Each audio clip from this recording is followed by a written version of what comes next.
Congratulate the Marbury Award winners.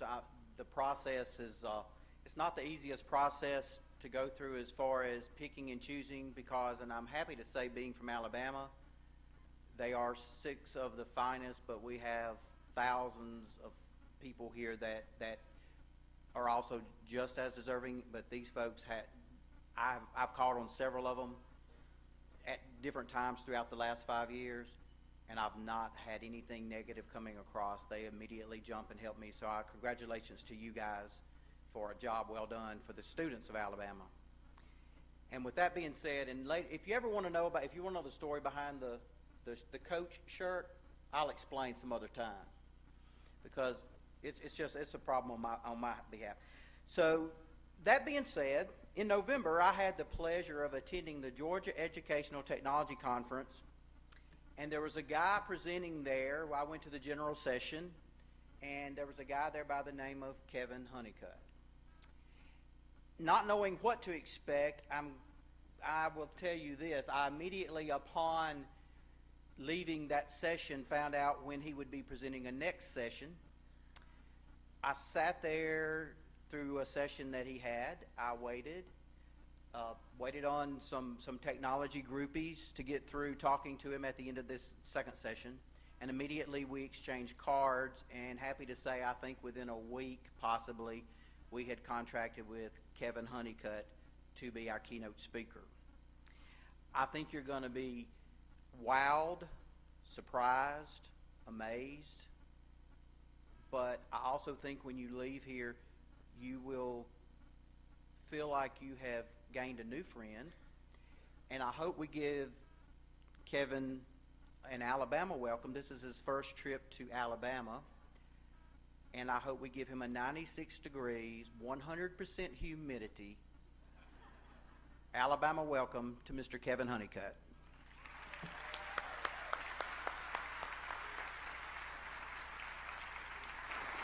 Thank you. Yay! I feel like I'm home. Just the people in this room.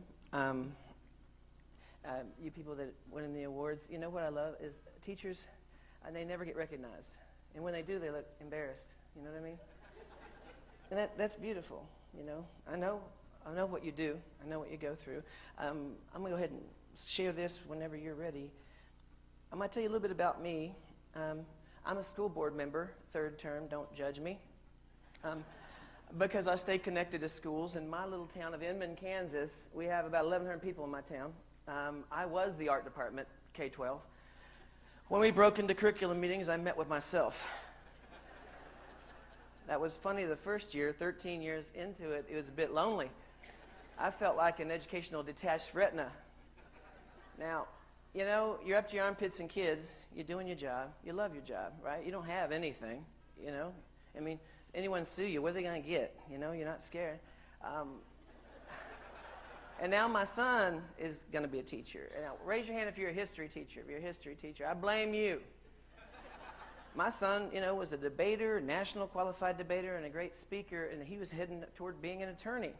And then a history teacher got a hold of him. One of you guys that brings it to life for kids, you know what I mean? That they come home and they're saying every word you say. They just rewinding your lecture. That's how good you are. I love those teachers, you know, that make it come to life. We have all these new tools now that we can do new things with. They're just tools, right? So I'm not a natural with all of these tools. No matter what this looks like, I'm an art teacher who learns how to use this from kids who teach me how, because I'm not a natural. I'm a 12 o'clock flasher. That sounds bad. Everything at my house is flashing 12 right now because I can't program it. That's why. I don't want to know what you're thinking there. I drag myself onto the digital playground because kids are playing there without recess attendance. And I'm not going to blame kids for falling off the slide if we're not there. We've got to get there, and it's exhausting. Raise your hand if you ever feel overwhelmed by all of it. Raise your hand. Please don't let it just be me. I call it infowhelm, right? We are upper Paleolithic hunter-gatherers genetically, and we haven't had a software upgrade since then. We are overclocking our CPUs with all of this stuff, you know? And I'm exhausted, but our kids are growing up in this world. They got to do well in this world. So like it or not, we got to do the stuff. I hate it sometimes, you know, but I love it too because I'm in the game. You see, it's healthy to learn. It's healthy to learn. You ever talk to somebody and get a teacher excited again, and suddenly they're excited and it's like their first year all over again, even though they're 2 years from retirement? I love that moment. I had a woman come up to me after one of my sessions, and she's crying. She's crying. She has this thick accent. She says, I'm 2 years from retirement. I was going to ignore all of this, and now I know I must do it. and she hugs me, and she's had a renaissance right at the end of her career. How many of you know a teacher who retired and was dead in a year? It happens. You stop using this brain. You got to keep using this brain. So I'm telling people, just get out there. Come on, Grandma, we need you. I have a group on Facebook. Look them up. They're called the Digital Grannies. The Digital Grannies. They called me.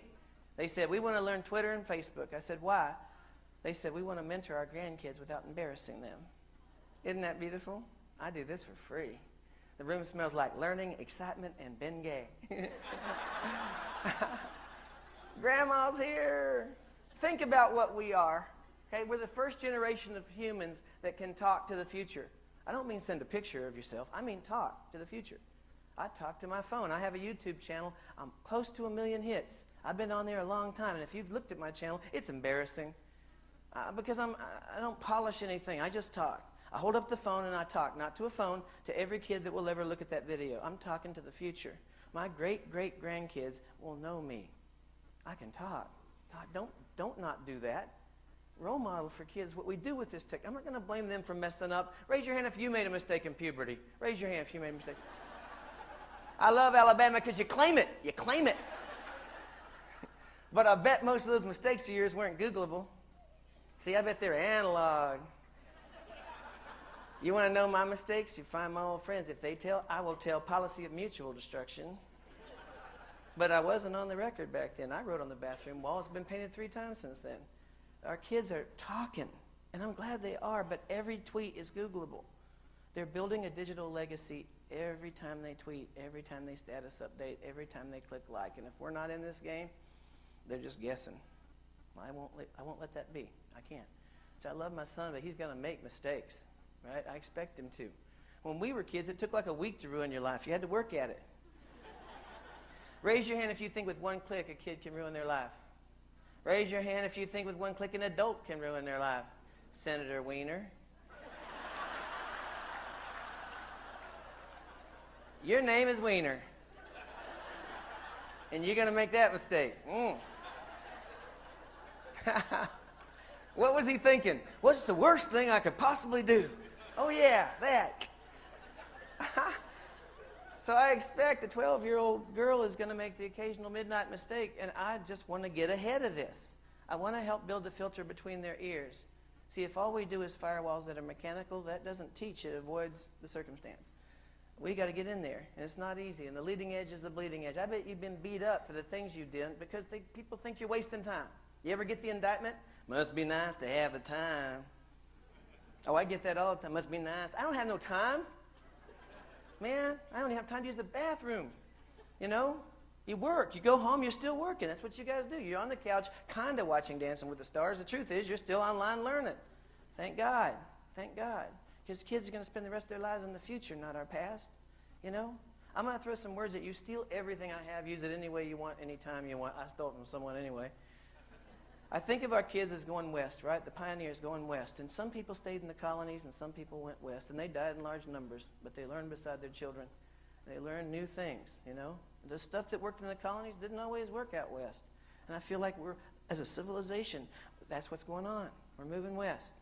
And we need to teach our kids. Sometimes they'll teach us, right? I'm excited by all this stuff. I'm a digital dumpster diver.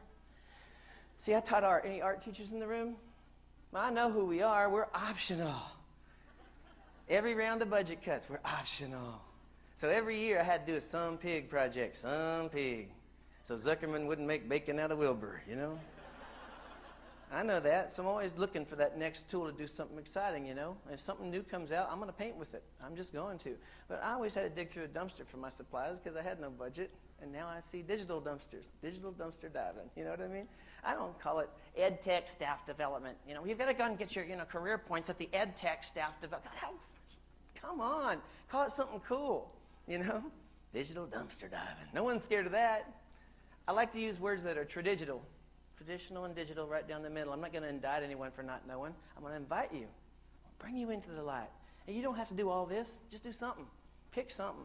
And make friends with people that do the other stuff. And then help each other. We can do that. Surround kids, right? I think of online neighborhood watch. That's what we need. And back in the old days, if your kid went by my house standing on his bicycle seat, I would call you. Yep, he's doing it again. Yep, he's going to die. He's right now. It's happening right now. And you would thank me. Now I call you and say, your kid's on Facebook and he posted something last night. You should probably look. And you cuss me out. Why? Why is it different? Why can't we look after each other? What's wrong with that? I know good Christian kids saying unchristian things on Twitter. And they're youth group leaders. Why would they do that? Well, they think nobody's watching. Even good people will do stupid things if no one's watching. So we got to get there. I'm sorry, but we got to get there. And I want them to know what I do. So wherever I go, I'm talking to my phone. This is my phone right here. I put it in this little case. Looks like a Bible, right? Because on the plane, they think I'm reading my Bible. I'm still texting. And the glow of the Lord is on my face, you know. Just before they bust me, I slap it shut, do one of them. I love my phone. I love my phone. This thing came out. Remember the first cell phones? Remember? They weighed like 20 pounds. They're in a bag. There's enough. Danny Glover used one in Lethal Weapon. Remember he got out of the car, threw that bag up on the top, and he's talking? Before that, the only people that had a phone like that was Heart to Heart. You know, Jonathan Hart and Mrs. Hart. We'd be thinking, man, rich people got crazy ways. They got a phone in their car. And the first ones, remember, they barely worked, you know. You'd be on the phone. Hey, Rick, I'm on a cellular phone. Cellular, get it right, yeah. Oh, it's awesome. $20 a minute. It's great. Yeah. There's enough radiation coming off this to cook a tater.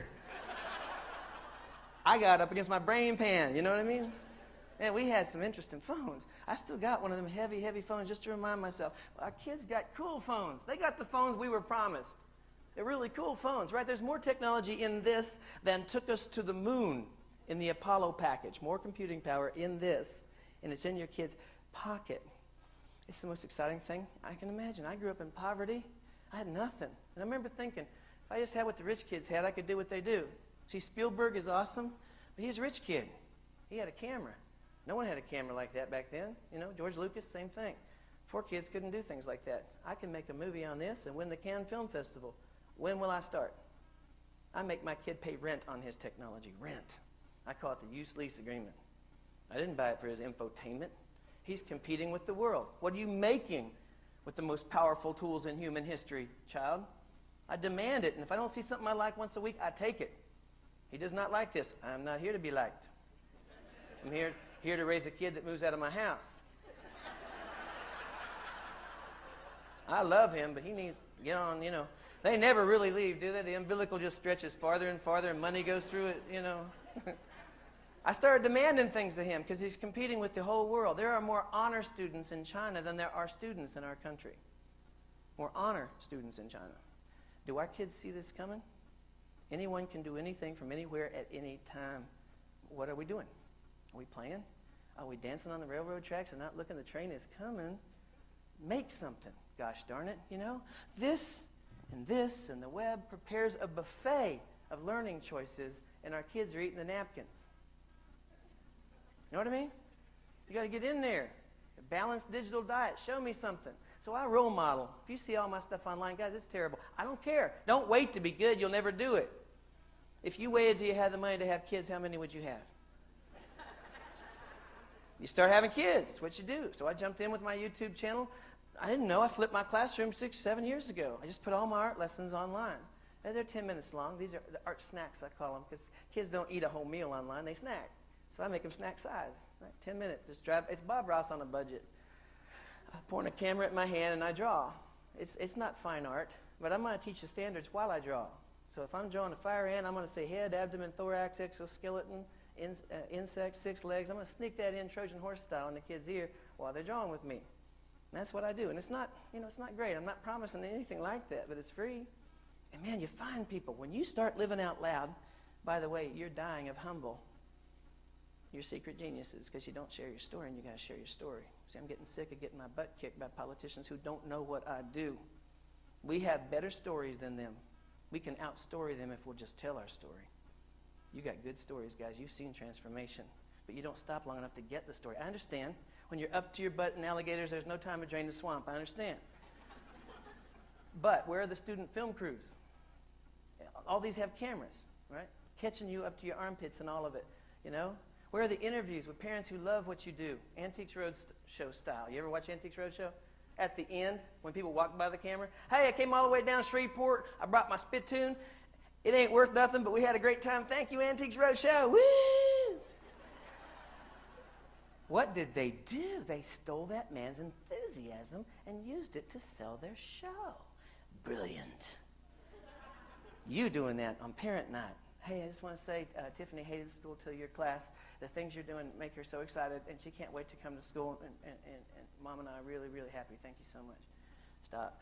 On the front page of your website. Do it. It's not bragging. It's protecting your ability to serve children. Do it. Don't wait. Okay? Start doing that. I want your grandkids to say, Grandma was funny. And your great-grandkids to say, Great-grandma was funny. Because you're talking to this, right? Teaching people stuff. I tried to teach my son how to change a tire on his truck. I gave him my GMC. It's a beat-up truck. I said, let me show you how to change a tire on that. He said to me, I'm not interested. I said, really? Okay. Then you'll be standing beside the road with your girlfriend waiting for a man to arrive.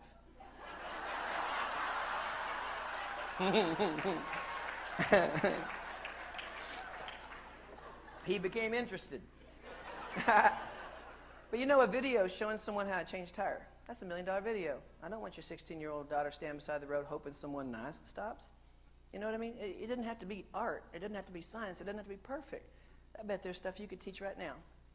I want my 70-year-old mom to teach my great-grandchildren how to crochet because she's good at it.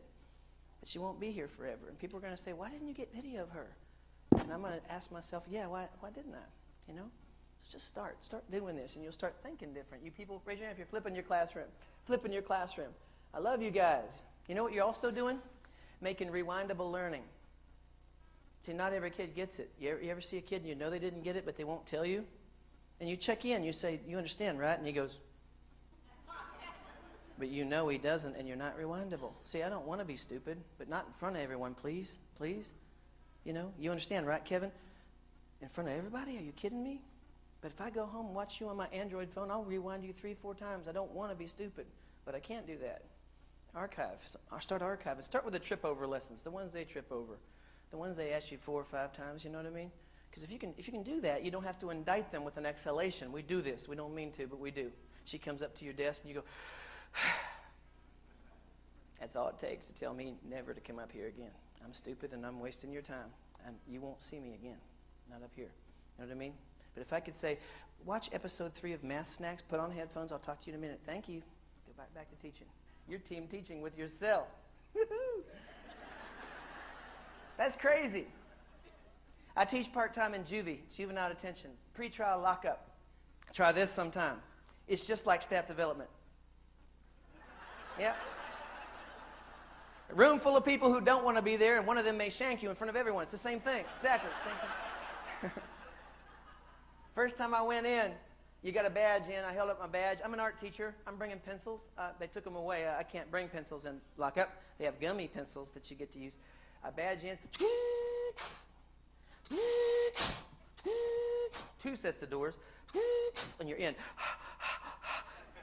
Juvie.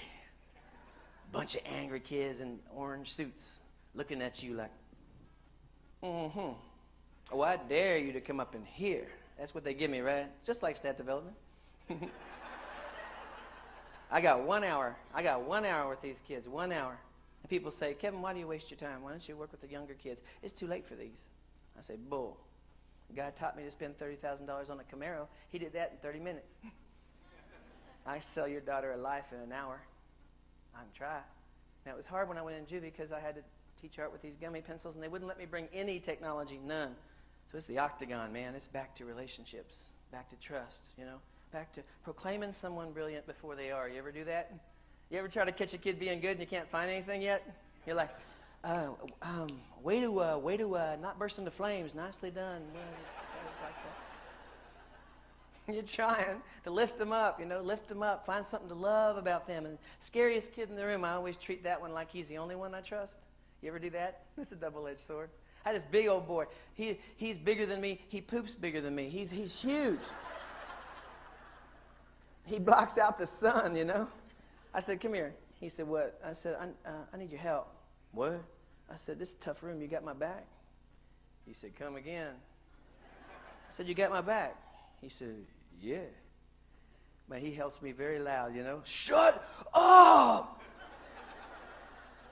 Honeycutt's trying to teach. It's all you, Mr. H. That is my boy now.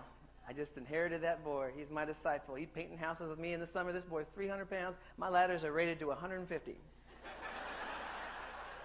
He's up there scraping the house, man. The ladder's going, You know what you're thinking? Lawsuit, lawsuit, lawsuit. He's scraping.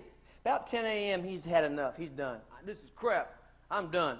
Gets down, lays under the tree. He said, I'm going home. I said, have a good walk. That truck don't go home to the end of the workday. Fine. He's just laying there, so I'm working for a while. Now, no one in his family ever worked, No one. So I'm doing this. By the way, I'm a teacher. Is this my job? But I figured he might be hot, so I got the hose out, and I hosed him down. And it worked, man. He went,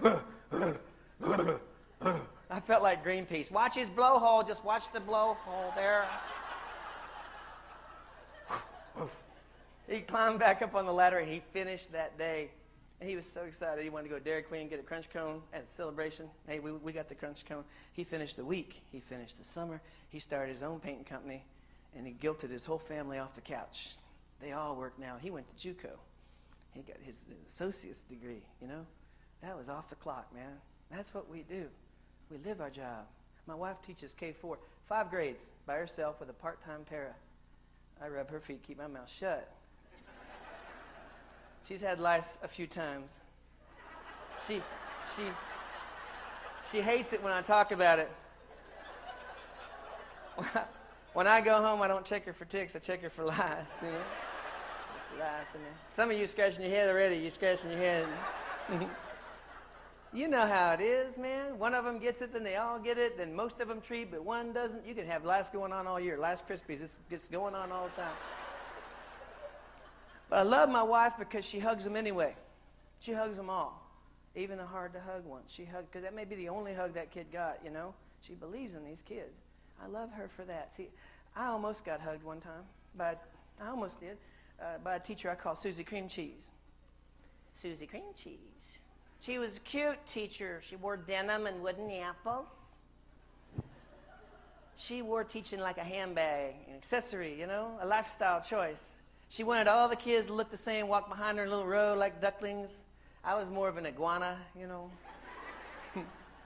She had her arm around the future Miss Susie Cream Cheese. Oh, I liked her pigtails, talking about her little dress. And I'm over here, man, my high-water pants and my long hair. I didn't have lice. I had choices. Mom's bowl cut or long hair, Then God took all my hair, and now it's over. She felt me over here. She didn't see me. She went like this. I don't think she knows she did that, but she pulled her hand back, and I died. I knew I wasn't touchable. See, I like the crazy teachers, man. I like the crazy ones. The 3-fingered shop teacher talking about bandsaw safety.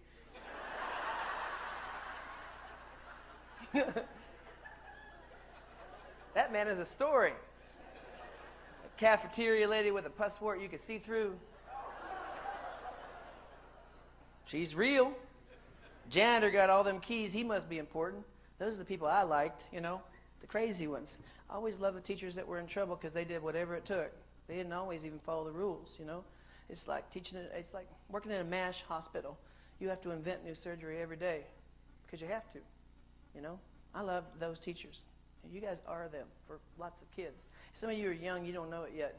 But you're doing great things. Some of you got some gray in your hair, you know what I mean. You got in the phone call from the 30-year-old thanking you. The same kid who hated you, now they're thanking you. Hey, Mr. Honeycutt, look, I just want to apologize for being a jerk in your class, man. I'm finally getting my life together. I realize that you're the only one that held my feet to the fire. I'm still in prison, but when I get out,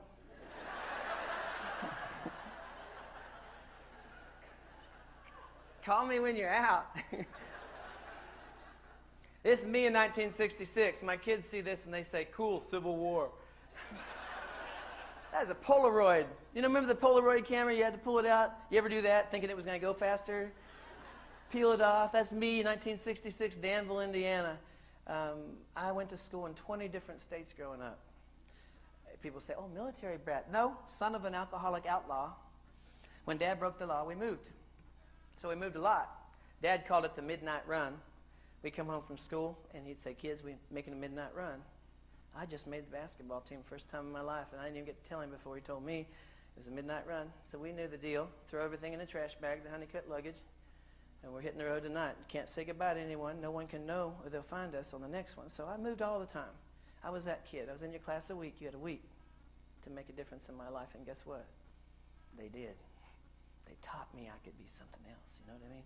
And that's hard, because you got to draw a picture of a life I can move into without getting sucked back into this one. See, these kids come from somewhere. You guys declare them brilliant. You make them do things. You get them across finish lines. They spike the ball. I got to believe you more than I believe home. Sometimes it's hard, you know? It was chaotic and crazy. If you ever find out anything about my life, we move. If the school counselor gets too close, we move. It would trigger that. But I had great, amazing teachers that did great things for me. This is me and my brother right here. That's my brother on the right. For years, I thought he was the Antichrist.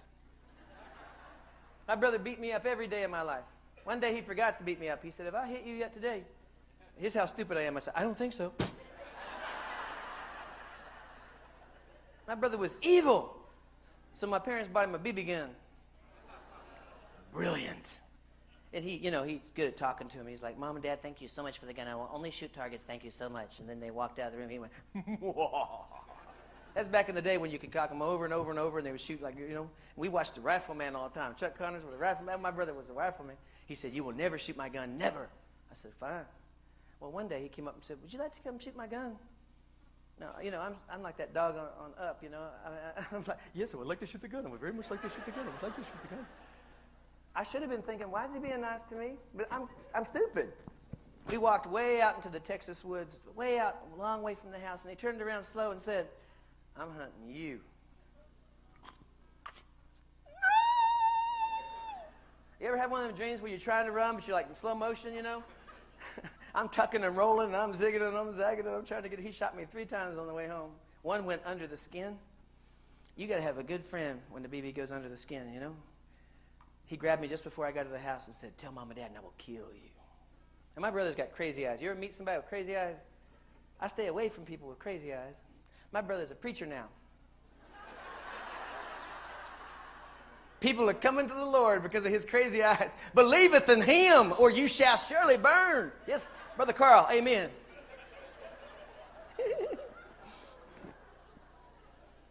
Shopping for clothes in the Honeycutt trailer usually meant a visit to this, not the Goodwill store. My dad cut out the middleman. We shopped at the box. Dad called it the factory outlet store. He put me in. At midnight on a school night, he would pull his truck up to the box. This is how the scam worked. He'd have bags of trash pretending he was donating in case anyone pulled up, but he would open that and put me inside. And we'd get in the fetal position. He would close it, and I'd fall down inside and hand out bags of clothes as fast as possible. That was school clothes shopping night. And you got what was in the box that night. People donate things like crock pots, by the way. Landed on some of that stuff. Had a terrible, terrible fear that the police would come when I was in the box, and that happened. 1980, New Oxford, Pennsylvania. I heard this. 259, Roger 259. There's a blue GSC pickup parked outside of Elko next to the Goodwill box. Roger that. I want to run that plate. Roger. My dad just took off.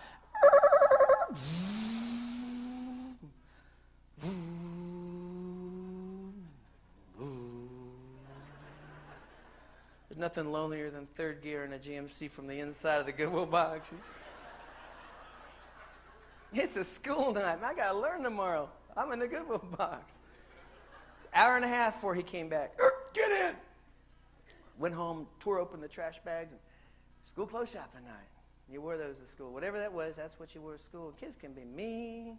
I went to school in 20 states, you know. Kids are the same about everywhere, I found out. You don't want to step on anyone's toes. If you can slide in without stepping on someone's toes, you won't get your nose broke on day one. But you're the new kid. So I learned how to talk. I learned how to make the 5-minute friend because I had to. Now you could say, poor Kevin, man, you know, he'd been in foster homes, his dad's an alcoholic. You could make excuses and get down in my problem with me. Don't do that. Kick my butt with love and expectation. I will love you for that. You know what I mean? Don't feel sorry for him. What are you going to do anyway? I know you got problems. What are you going to do anyway? How are you going to be amazing? You know? Tell me that story. When will you start? So I'm standing in front of kids everywhere. I talk to about 100,000 kids a year. Right now I'm working with a school in Flint, Michigan. I went to Flint on purpose. I try to pick tough places because you can make big change in tough places. I love that. They say never waste a good crisis. We got one going on. This is the time to get brave and do big things, you know? I love these times. You can only dream as big as your personal experience. This was my dream, to one day live in a double-wide trailer with skirting. If you're not from the trailer park, you don't know what I mean, but the rich people in trailer park have skirting, and it matches the house. That matters because they have chocolate on Halloween. So my house looked like this. See, mobile homes are not mobile once the tires go flat. Unless there's a tornado, then they're mobile again. You know, it's hard to live in a dwelling that's third less safe to a ditch or low-lying area, you know. I stood at that bus stop right there at that mailbox, and I waited for the bus to come. My stomach hurt. So I got to go to school, and I got to make sure you don't know what's happening back here at the house. You can never find out. So I got to go fake it for 8 hours and then come home. But at least I get that free lunch. That free lunch, that's the meal now, because in the fridge is Dad's beer and a jar of mayonnaise. You know, school's it. I went to one school, man, free lunch kids got a different color ticket. And I was so embarrassed, I just didn't eat that whole time. I just drank a lot of water at lunchtime so I wouldn't feel hungry, you know. There's stuff going on in kids' minds you don't always know. You know, you don't know. Don't assume, you know. I try to see what the kid could be. I don't even look at the package because they didn't choose it. I think of what they could be, you know. I love that you do that. You will kids into being. What does technology do? It gives you a bunch of new tools. So you ever meet two siblings? One's an A student, one's flunking. Both have the same intelligence? Drives you crazy. You think, why, right? Here's my answer, not burdened by research. Why should I try? She's already best at everything. But what if I show you all a tool right now none of you have ever seen? Every one of you might be best at it. Is that anything? I love that, you know? So I give it to you first and say, can you learn this with me because I'm old? Yeah, I got your back, Honeycutt. And then next week I'm going to let you show the class. And for the first time in your life, you're going to see yourself as a teacher, as a leader, as smart. Your parents are too. I can do that for you. You know what I mean? It's a quick trip from this poor kid needs help to parents are asking them to be tested for gifted. You ever see that? I think she might be gifted. Sweetie, she's walking upright. You're welcome, okay? Let's not lose our minds here, okay? My biggest fear in the world was my dad. There he is right there. That's not my dad. In second grade, my appointed family job was to hide Dad's guns when he came home drunk. Because my dad was crazy when he was drunk. And he knew I knew where they were. And that interrogation went on long and late. You got to teach me phonics tomorrow. You better be good. How are you going to catch me? How are you going to get me to lean forward? Engage me. See, there's research on where you sit. You people in the front, research calls you policymakers. You're doing okay on the test. You're with me in the lecture. They got a name for you guys back there, too. I love you. That's my people. They call the kids in the back bystanders. Watch test scores drop off as you walk toward the deep end of the learning pool. So I like this. I can give you a front row seat with this if what I'm doing with this is anything. If worksheets on a laptop is an evolutionary step sideways. How do I pull you forward? How do I make this matter? I had a 5th grade girl in Oregon. She said this to me. We will take your test. We'll do what you say. Please, God, just let it matter. It kind of broke my heart because she meant it. Let it matter. You know, kids want to do something. They want to be something. In art class, you're all artists. In music, you're all musicians. In math, you're all... What could you be? Can I make you something? Can you save the world? What can you do? How do we make it matter? You know what I mean? Kids at risk, they want to know this. No one at their house is talking about math. You got them, kind of. How you gonna get them in a boat? You hooked them. Can you cook them? How you going to pull them along? The angels of my childhood I always talk about. This is Mary Lou Burgoon. She had sideburns thicker than my father's. She let me stand right here in the shadow of her ample bosom. Out of the rain.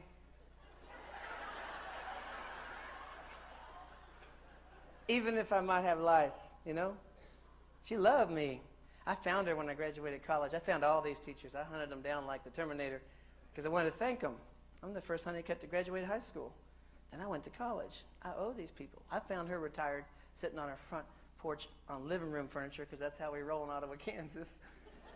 I got out of my car and I walked up to her like she was Yoda, you know, like, you know how kids will still call you Mr., you know, years and years. There she was, Mary Lou. I said, Mary Lou Burgoon? She said, who's asking? I said, Kevin Honeycutt, Hawthorne Elementary, 1978. She said, okay. It kind of hurt a little bit because I thought it meant something to both of us, you know. I said, you saved my life. She said, oh, shut up, it's just my job. Just my job. This is Dorothy Anderson right there. She sent me these every day. These. This is not technology. This is Oriental trading. These. And they smell like her. And she smelled classy. Nothing in my trailer smelled like that. And she said nice things to me.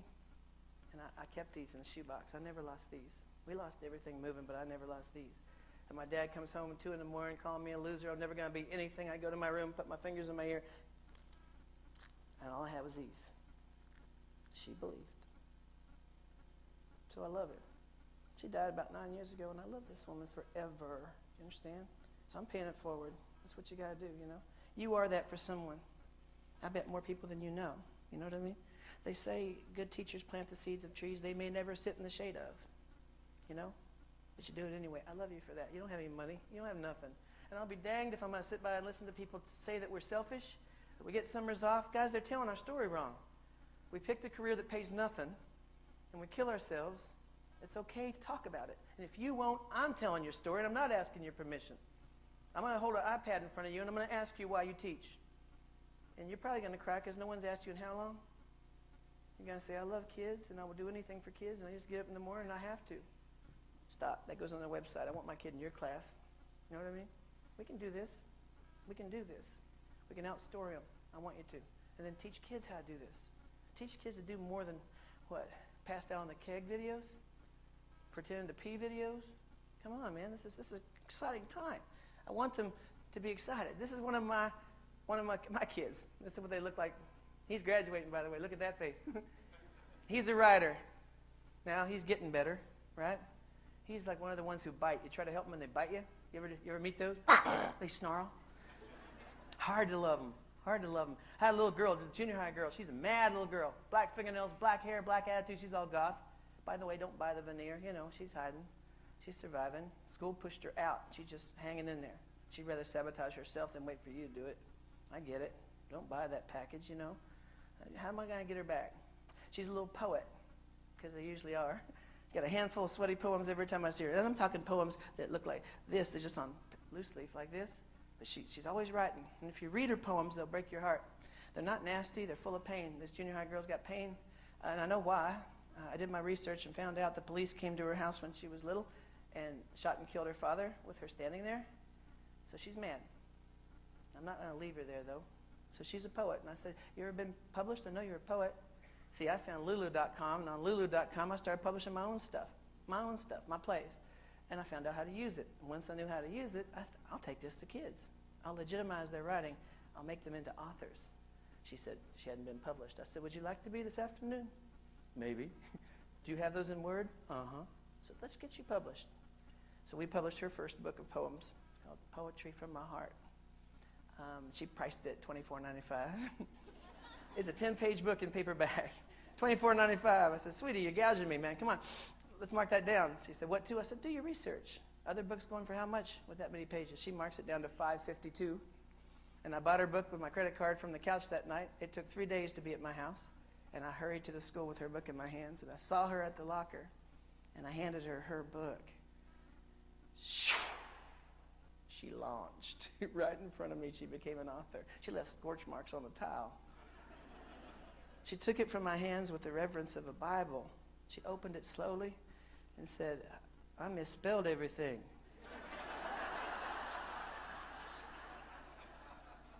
I said, you could have checked that before I bought a copy, but okay. Suddenly she cares about spelling. Why? She didn't care yesterday. Why does she care now? She's an author. She's helping every other kid know how to be an author. I mean, that's like a transformational tool. By the way, on Lulu.com, if you put your book out there and publish it, it goes everywhere. Every bookstore, including iTunes, as an ebook. You got an ebook working on the iPads. If you could do that, well, you can. And if you're thinking, well, that's interesting, make your own book first. You make a book. I bet you got one in you. Cooking from the Heart, recipes from Grandma's kitchen. Just take those recipes and make Grandma famous. What else? A love story across the ages. Grandpa's story about war and how the letters he sent home to Grandma. You know what I mean? What else could you do if kids are in the publishing business? What could you teach with that? You know, that's one tool, one. Every day there's a new one. Oh my gosh, it's exciting. Now, not everybody's going to learn every one of these things, but that's my juvie shoes. I said to the kids, I want to understand your life. I want to walk a mile in your shoes. And they took me literally, and they gave me some of their shoes. I felt like Jane Goodall. Today the chimps brought me into the inner circle, presenting me with their hallowed footwear. Look at these kids. They're drawing a fluffy bunny with me. Look at them tough fluffy bunnies. And one of these tough gangbangers, you know, he said, I'm going to give this to my mom. He loves his mom. It's hard sometimes to remember their kids. They're scary sometimes. I used to Xerox their kindergarten yearbook picture and put it on my seating chart. So I remember he's still somebody's kid and we still have time. Until he goes, I still have time, you know? I'm going to keep trying, looking for that right tool to open him up. This is one of the drawings from one of these juvie kids. Is that good? Kid can draw. Now, he's got plenty of time to get good at drawing.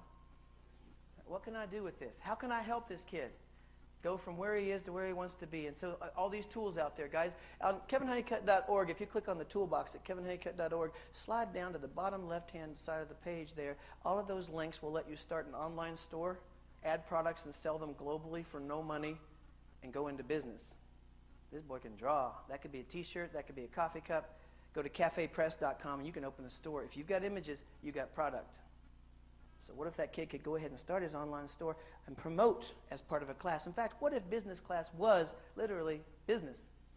You want an A in my class? Make $1,000 this semester. You want a B? 800. C? 600. Get after it.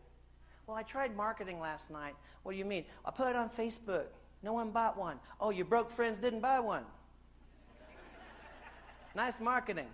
Come on now, figure this out. Who's on Pinterest? Great tool, huh? How about Etsy? So where's your link? You know, where's your link if you got your store? Get out there and learn this. Make a product. I ask kids, what do you got? Most of them don't have anything. It breaks my heart because when they were kindergartners, they had all kinds of ideas. By third grade, they raised their hands so many times to ask permission to pee, they forgot how to do. They're waiting for permission to think. We're making middle managers in a time when that's outsourced. We were supposed to have inventors, you know, that's what we used to do. We used to be inventive. You know, Silicon Valley, a bunch of crazy Americans invented all of this stuff. We need that again. The world's catching up, you know. Where do kids get to invent in school? Where does that happen? To invent is to have an idea no one agrees with. Where does that happen? See, we're cutting the classes where it used to happen. We got to get this back. And by the way, some of the toughest kids are best at this because they think different. They don't know they can't yet. So that's where invention comes from, you know? 1978, Mr. Austin got this. Who's seen one of these? The Digitor, the first classroom computer. It's a calculator with feet on it. Guess who he gives it to first? Me. Honeycutt, come here. Yeah, you like gadgets, right? Yeah. Can you do me a favor? That's how he said it, favor. Can you do me a favor? I said, what? He said, can you take this home and field test it for me? I can't use it in class unless I know its math is accurate. This devious man tricked me into doing math for weeks. I brought my final conclusion report to him.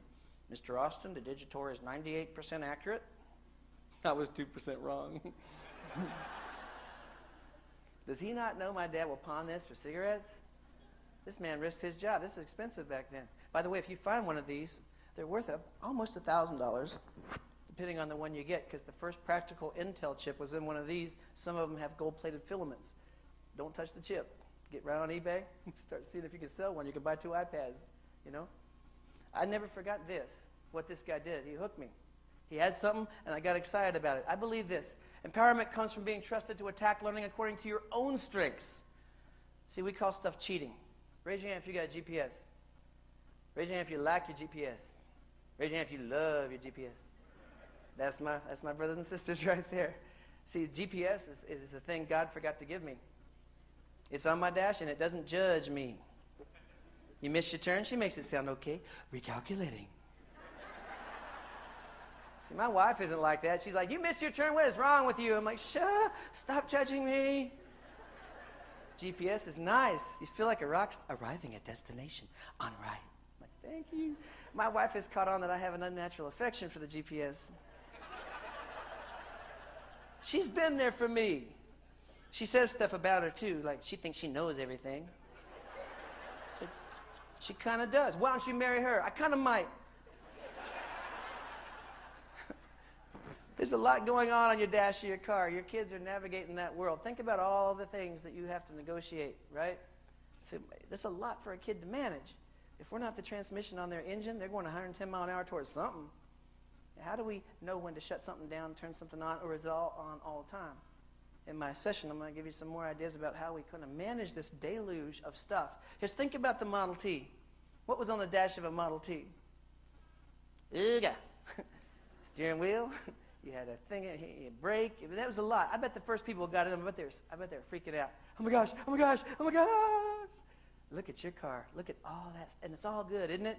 Every bit of it's good. It's all asking for your attention. Me, me, me, me, me. How about your apps? How many tabs do you have open when you browse? Every bit of going, me, no Facebook, oh, status update, Twitter, tweet. I'm just exhausted, overload. Raise your hand if you're a multitasker. Raise your hand if you're a multitasker. Raise it high, claim it, yes. No, you're not. You're not. Research says you're not. Research says that we're fast switchers, not multitaskers. I'm going to prove it to you right now. Show this to your kids, all right? They think they can drive and text. They're going to die. So take your left hand, draw a circle in the air. Draw a circle with me. Do this with me. Draw a circle in there. This constitutes driving a car. This is driving a car. Now make a perfect circle, because if it becomes an oval, you've crossed the center line. Perfect circle. Stop. That's how you want your kid to drive. Take your right hand, draw a triangle. Triangle. This is texting and talking on the cell phone. Texting and talking on the cell phone. Texting and stop. Drive. Now text while driving, you multitaskers.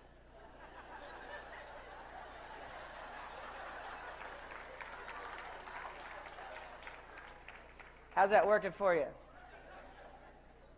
I want to share some research in my breakout session about the universities have been doing about this idea. There's got to be times when you shut certain things down and pay attention to other things. I reserve the right to get you, I'll say to kids, shark it. This is sharking it. Close it 3/4, not all the way, and look at me for a minute. You ever hear Jake brakes on a truck? Jake brakes. Shark it. Hi, kids. Nice to see you again. We got 20 minutes left. We're not nearly done. Jason, we're writing in first person. Talk to your group. Some people are posting on the Google Doc and they're not citing their sources. That stuff disappears in about 30 seconds. Cite your sources. I told you this already.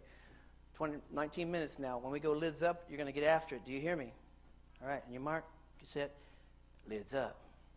iPads, we flip them. There's just times when you've got to pay attention to just to one thing, and I think it's okay. Research from the University of Utah on distracted driving. Tell me what you think. Ready? Is it safer for people our age to drive while talking to their spouse or by themselves? Raise your hand for while talking to your spouse. Raise your hand for by yourself. The answer is while talking to your spouse. Why? They want to live too. Same study with 16-year-olds. Is it safer for your 16-year-old to drive by themselves or while talking to another 16-year-old? Raise your hand for by themselves. Yeah, they take 60% more chances the minute you add another 16-year-old. It's something about being a kid.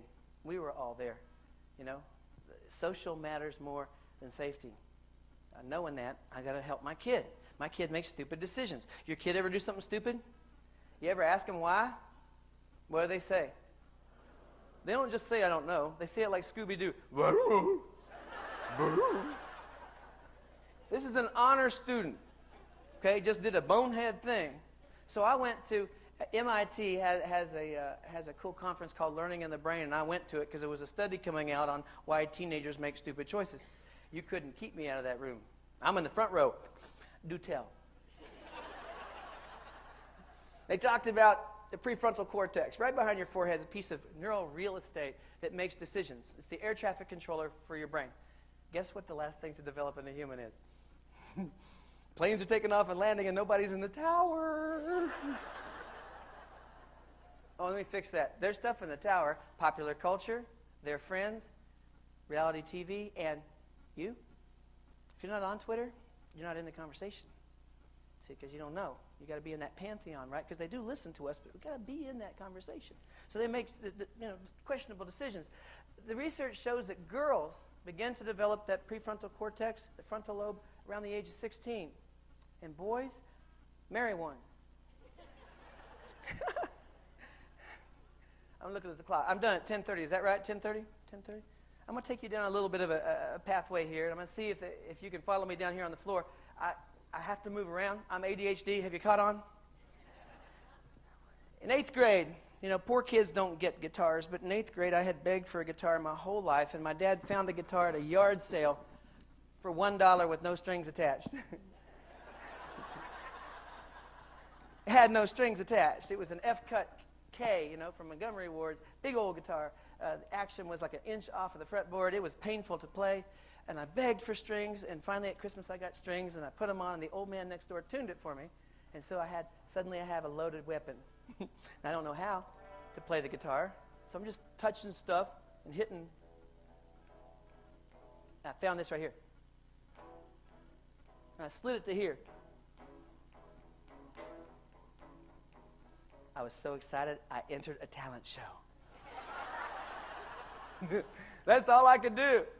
I thought I was going to win. At 8th grade, 1,700 kids in the audience. And I walk out on stage with my song. Everybody else had talent. I didn't know I didn't. I start my song. The kids were cool at first. They're like, nice start. They don't know that's all I got. The booing started almost right away. The throwing things at me started soon after that. The taking me off the stage for my own protection happened after that. I went home and I cried. I said, I'll never do that again. I'll never embarrass myself like that again. I hated it. I threw it in the closet, but I couldn't give it up.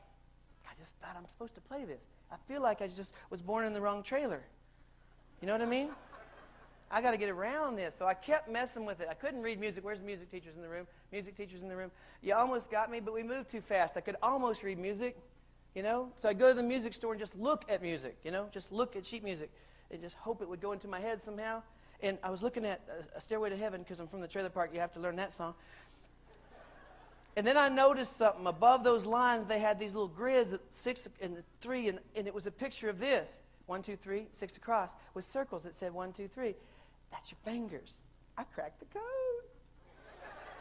But I can't afford the music, so I brought my guitar to the alley between the hardware store and the music store, and I go in and memorize 1 chord at a time. So I'm looking at that first chord. I run outside and do that one. I run in, look at the second chord, run back outside. Third chord. I went back in. The guy said, freeze! Get out of my store. I said, why? You're stealing our music. No, I'm not. Yes, you are. You're memorizing. I was kicked out for thought lifting.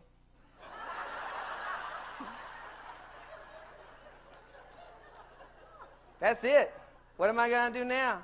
I went home and proceeded to invent the guitar. I thought I made up all the chords. I thought G was mine and D was mine, Later on, I found out they existed, and I was mad, I won my wife with my guitar. If nothing else happens, that's enough. She thinks I'm good. And I teach kids. I give free lessons. I'm worth every penny. Free, right? I teach them 3 chords. E, A, B7. Because with those 3 chords, you can play thousands of songs. Christmas songs, spiritual songs, country songs, most of Beach Boys, most of Elvis. 3 chords. I get them started. But not every kid stays with it. It hurts, see? It hurts. You got to be braver than blisters. You got to love this so much you will withstand blisters. Because once you get to calluses, you can play. Most kids quit there. And it bums me out. How do you get them when it hurts? Okay. Are there blisters between kids in language acquisition? Math understanding? See, I can be real nice to your daughter when I see her blisters. I set the action low by flat wound strings. Try to be nice. But if I can't see your blisters, will I indict you for them? Will I blame you for your condition? Would we do this in the emergency room? You broke your leg. Why don't you sit down and think about what you did? Fix the leg. My son comes along. See, my son never wanted to do anything I taught. I taught theater. I coached football. I taught art. He didn't do any of that. He likes everything his mom does. That's cool and everything, but we only have one kid. This is all of my kids. She breastfed. I didn't have a role. They tell you to be supportive, but men, what can you actually do? I mean, you know, you're not part of the process. I'm a cheerleader. Lactate, lactate. Go ahead and lactate. Yay, team.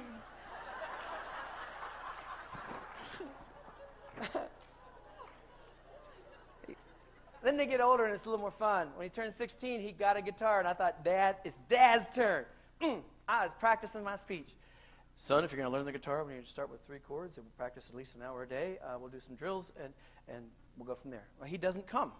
He goes to his room and disappears for a while, and then I'm hearing this sound in about an hour.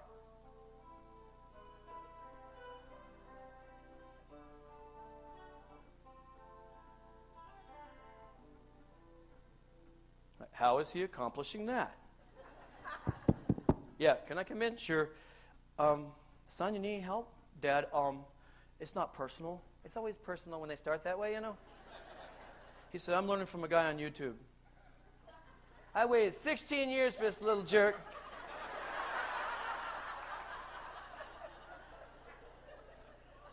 I waited 16 years for him to want something from me. He's learning from a guy on YouTube. I didn't take it very well. I'm not proud of myself. I said, good luck. I hope that works for you. By midnight, it was working quite well for him. He's playing songs I've only dreamed of playing. And I went back in because I had to see this man who's teaching my son. The guy is 10 years old. Kid is 10, you know. He just finished potty training, this kid.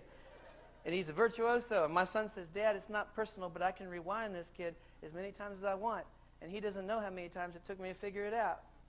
And I'm back in Miss Zumbrum's math room where I couldn't rewind her. I get it. I'm learning from this kid now because he's good. He's good. I went through life finding people to teach me things, you know. The neighbor would teach me one little piece. This old man would teach me. I've gone through life collecting whatever I could, you know.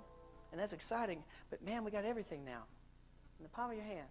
I can bring all the lessons to me. I collect people that look like me as my teachers. I want you to be fat a little bit and have a beard and not much hair. That's my teacher. The guy from 38 Special. Who knows that band, 38 Special? Oh, there's songs that they play that I've wanted to learn my whole life. And Jeff Carlisi from 38 Special wrote Hold On Loosely. I've been trying to learn it my whole life. Well, now I'm taking lessons from Jeff Carlisi, man. He's teaching me, you know, you hit this little...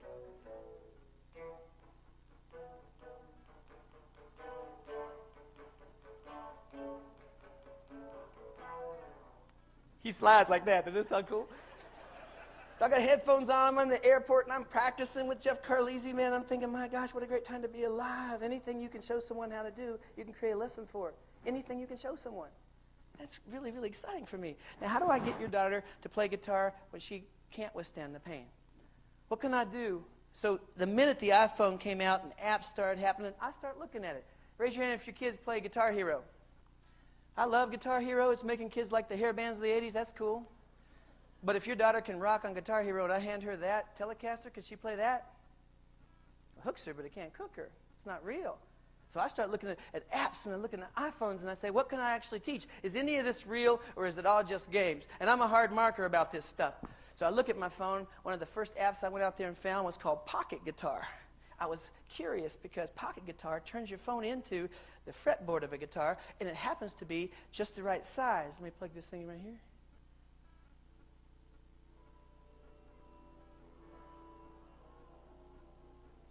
The accelerometer's a whammy bar.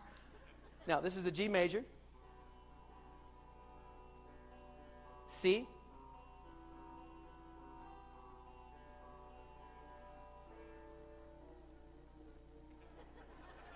And those chords work on that. Those are real chords. This isn't just a game. So, yes, I like pocket guitar. Let me show you a couple other ones that I like. Harmonica is $1.99. Guess what? Don't let just anyone do this to your device. There's another one out there kids all usually like called ocarina. Ocarina turns your phone into a woodwind instrument. You just blow into it. It's got little finger positions. Finger positions, right?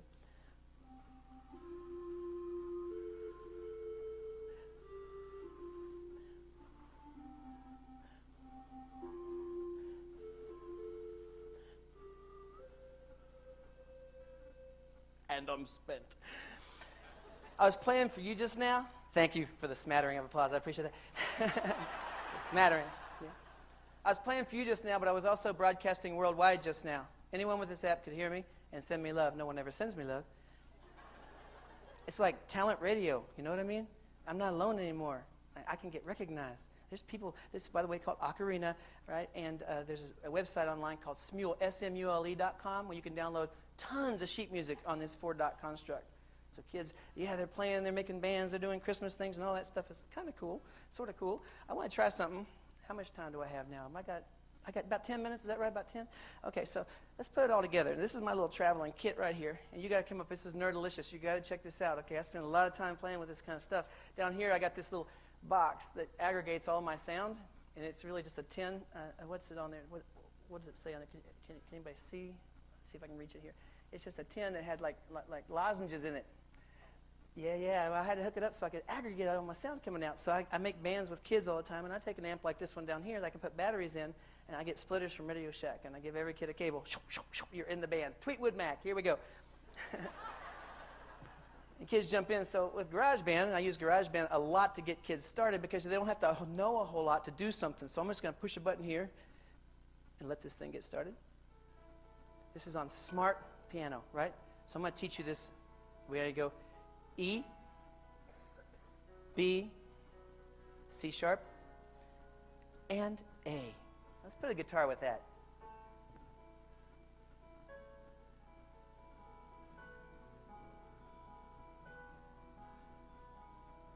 Now we're going to go B.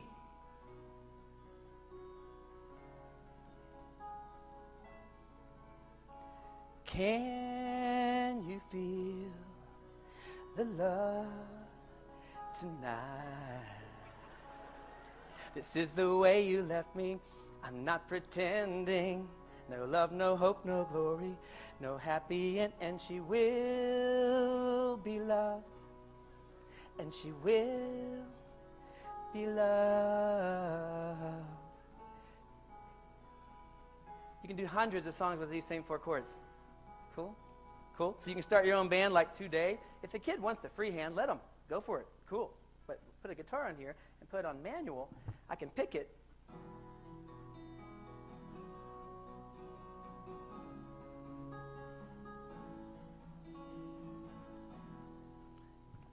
Exciting time to be alive, huh? Oh my gosh. Well,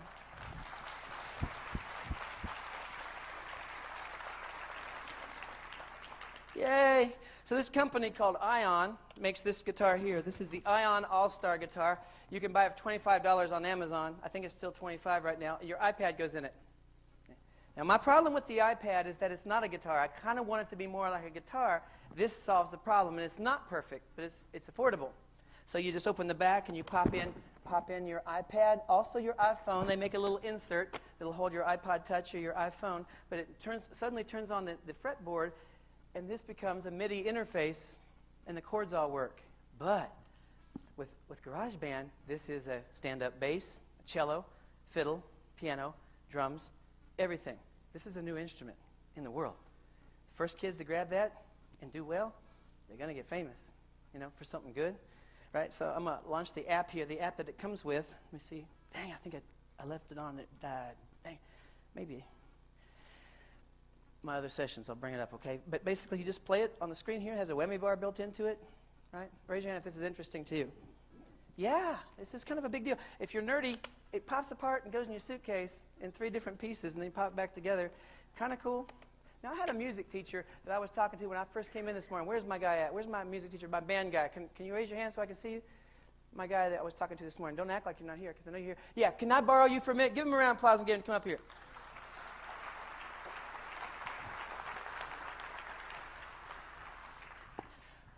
How many times have you played the drums in front of an audience on iPad? That's what I love. Never, he says. Now, he's walking up here and doing this anyway, right? He is up here taking a chance in front of you. If you're not willing to suck, you'll never be great. Right? So we got to take chances right in front of each other. We got to do that. I'm going to give you a set of drums here. I'll put you on a studio set of drums. Let's do that. So that's smart drums. Any kid? Oh, I'm going to put you on this. You'll be great. The rock and roll setup. Get you a little more volume, a little more. Cool. I just want you to mess with that. Just mess with that a little bit. Just play until you feel it.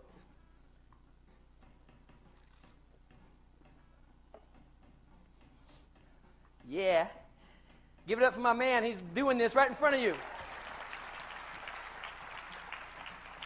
Taking a chance right in front of you, right? He's playing. Now, by the way, I'm not trying to replace drums. You should play the drums. That's awesome. But you can't take them on the school bus. You could put on headphones and make a three-track recording right there on the bus on the way to school. Make a song. Make something. Woohoo! He's ready. I'm going to do a little thing. Just jump in when you feel it, all right? I'm going to do something from the old days.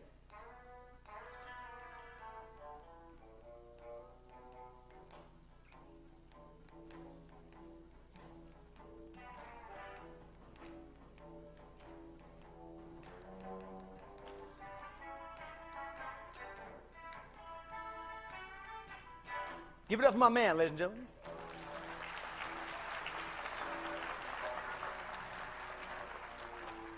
Not bad. Okay, I got another one. You want to take it up a notch? I might need little cymbals on this one.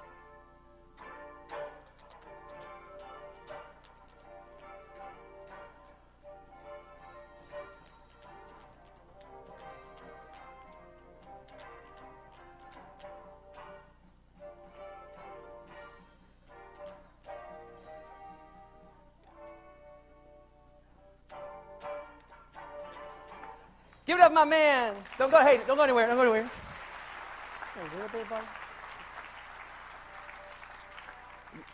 I want to let you show off. I don't get a guy like you every day. Jump in when you feel it.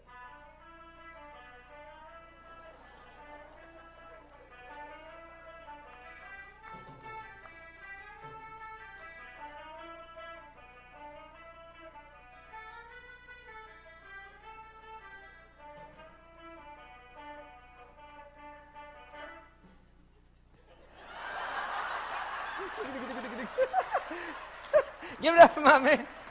Thank you, man. He rocks.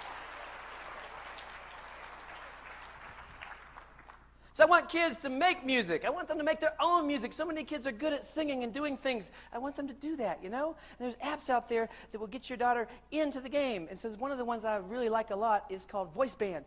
Voice Band turns your voice into the instrument. So I'm going to put this up here real quick. Voice Band, one word, Voice Band. Now, whatever I hum becomes the instrument, and it can be guitar, drums, whatever I decide. I'm going to go over here and put in power chords. I'm going to put my neck right here on the microphone.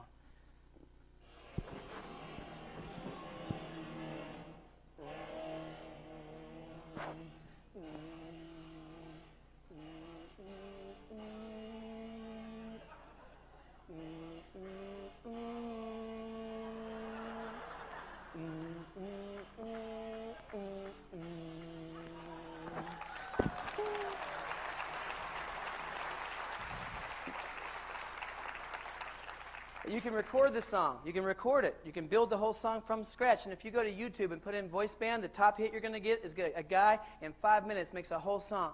Guitar, bass, drums, vocals, harmonies, all one guy. And I show it to kids and say, this is an old guy. You probably can't do this. We can do better than that guy. Okay. Rock on.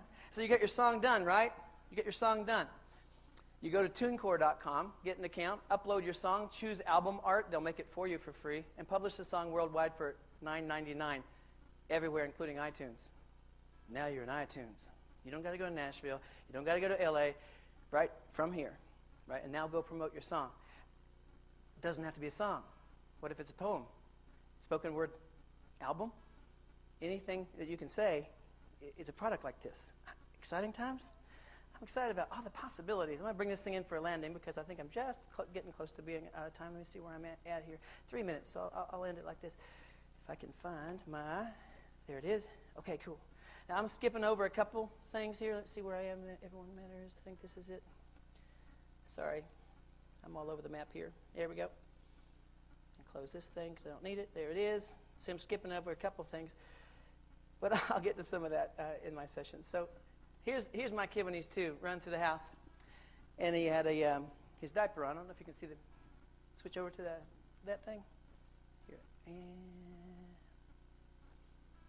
There he is.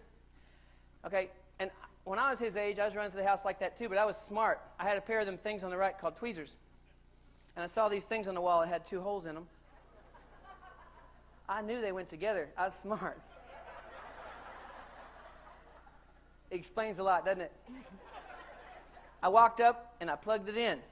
My mom saw the whole thing from the door, but she couldn't get there fast enough. She just ran in and kicked me with love. She's like, no! But it was too late. I closed the circuit. I'm doing the little dance there. When you do that, this fireball comes out of the walls, like that. My fingers were black. The wall was black. My diaper was full. I didn't think about that for years till I got a little older, a little wiser, and a little boy. He's a Honeycutt. He's going to stick tweezers in the wall. And I love him, and I got to be there. You know, whether I'm comfortable or not, I got to be there. That's what you guys are doing right here. You're here. You're learning this stuff. You're going to stand beside those kids. I honor you for that. Thank you so much for listening to me. I appreciate it. Thanks, guys and girls.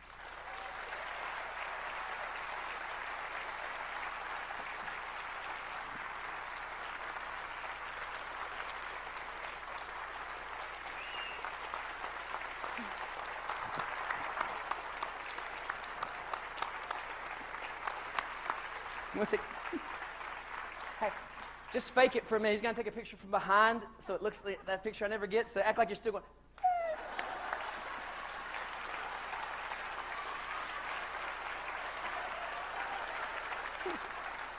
Thank you.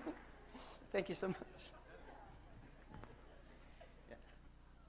I was told last night by a friend that I'm using a word far too often.